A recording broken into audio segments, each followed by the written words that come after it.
Vamos a dar por terminado la Comisión General y retomamos nuevamente la sesión. Se toma nota, presidente. Tiene la palabra el asambleísta Henry Conflé.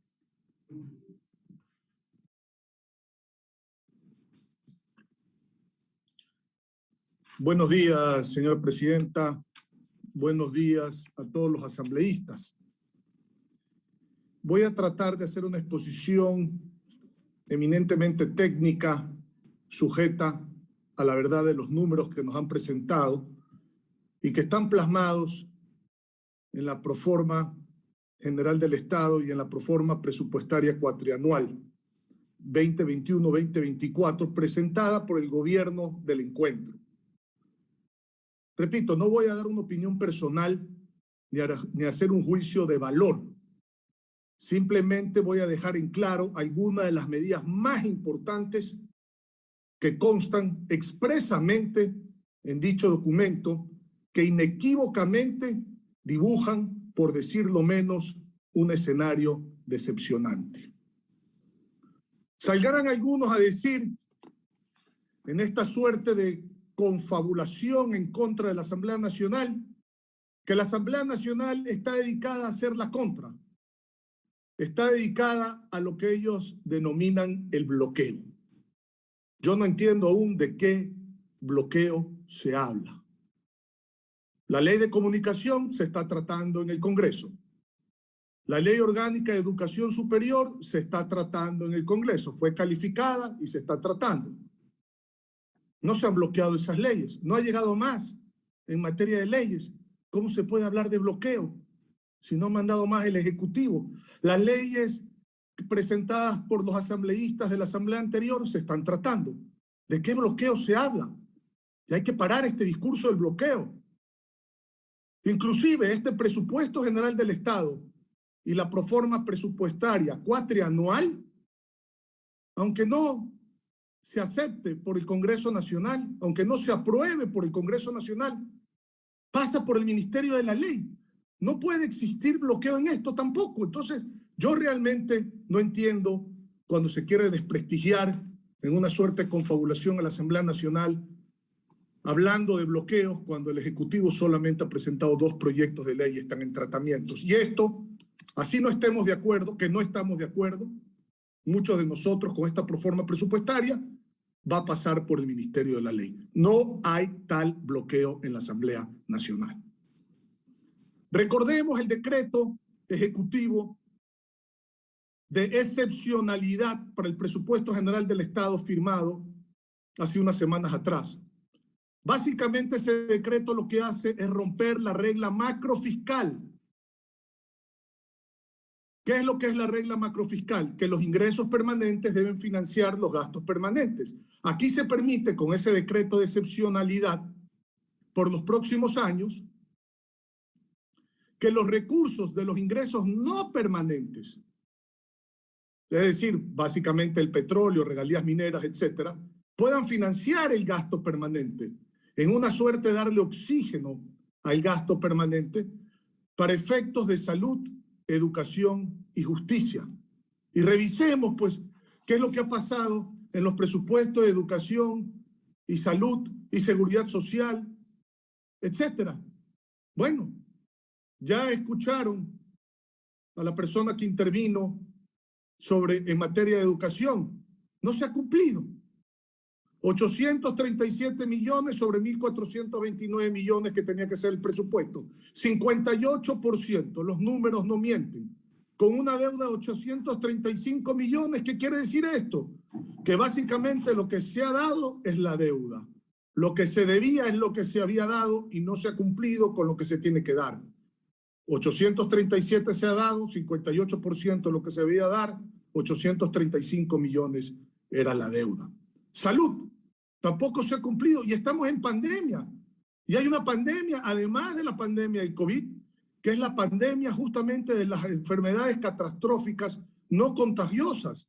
Hipertensión, diabetes, obesidad. Tampoco hay nada de lo que se comprometieron en campaña para efectos de la pandemia oculta que yo llamo, que es justamente estas enfermedades catastróficas no contagiosas. Seguridad social.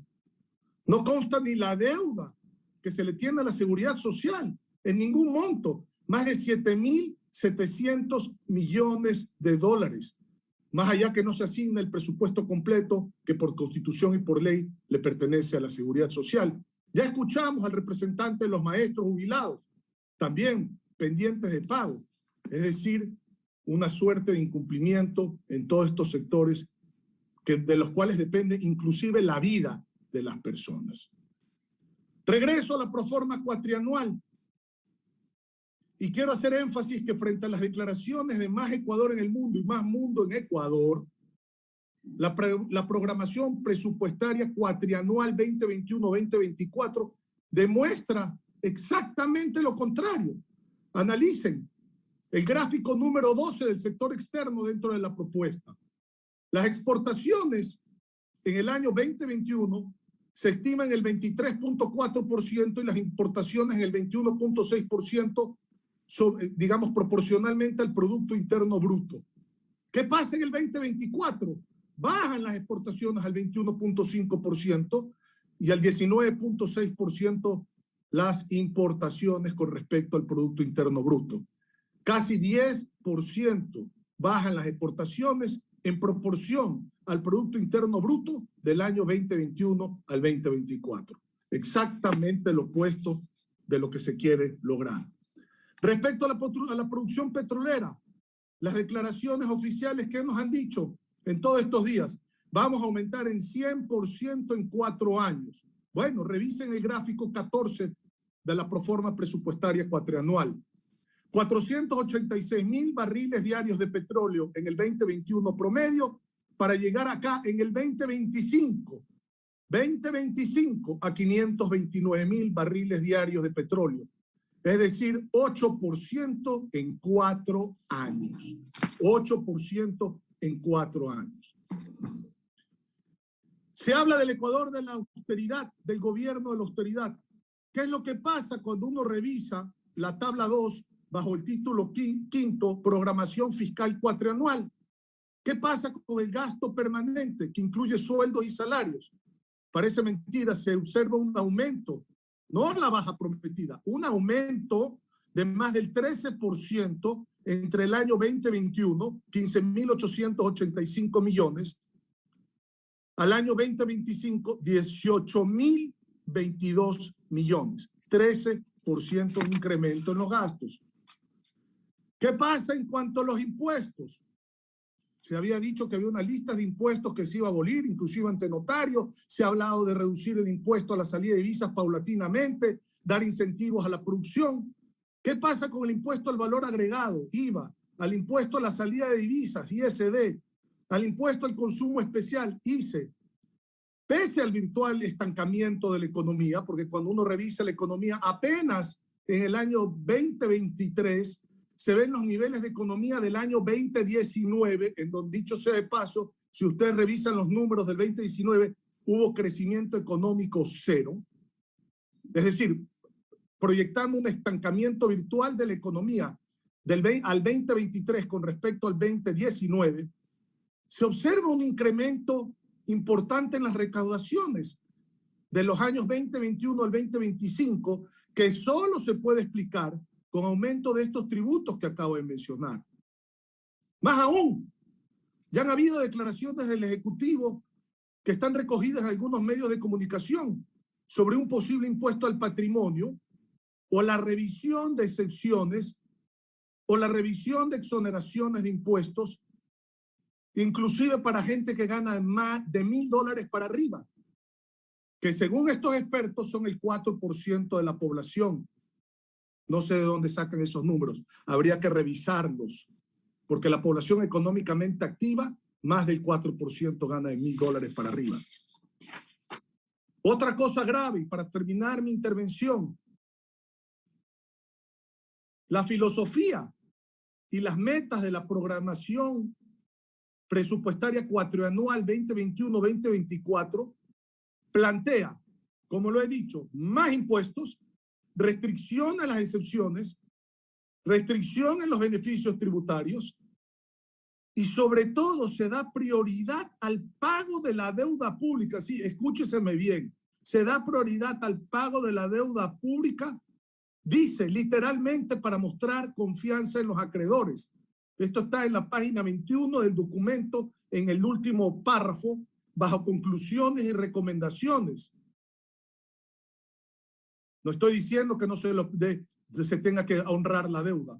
Cuidado, hay que honrar la deuda, pero se da prioridad a esto. Es decir, el pueblo será sacrificado en su crecimiento económico y desarrollo social en beneficio de los tenedores de la deuda. Entonces, ¿qué es el presupuesto general del Estado, señores? ¿Un listado de pagos, de salarios y de deudas? ¿No debería ser más bien un instrumento de desarrollo el presupuesto general del Estado? Señores, presupuesto general del Estado debe estar al servicio del pueblo ecuatoriano, no al revés, no el pueblo ecuatoriano al servicio del presupuesto general del Estado. Por eso es que con todo esto que he explicado de manera técnica, acogiéndome los números presentados por el gobierno del encuentro, me abstendré de votar a favor del mismo y que esto pase por el Ministerio de la Ley. Yo, señores, no quiero ser corresponsable de esta proyección económica. Muchísimas gracias, señora presidenta, señores asambleístas.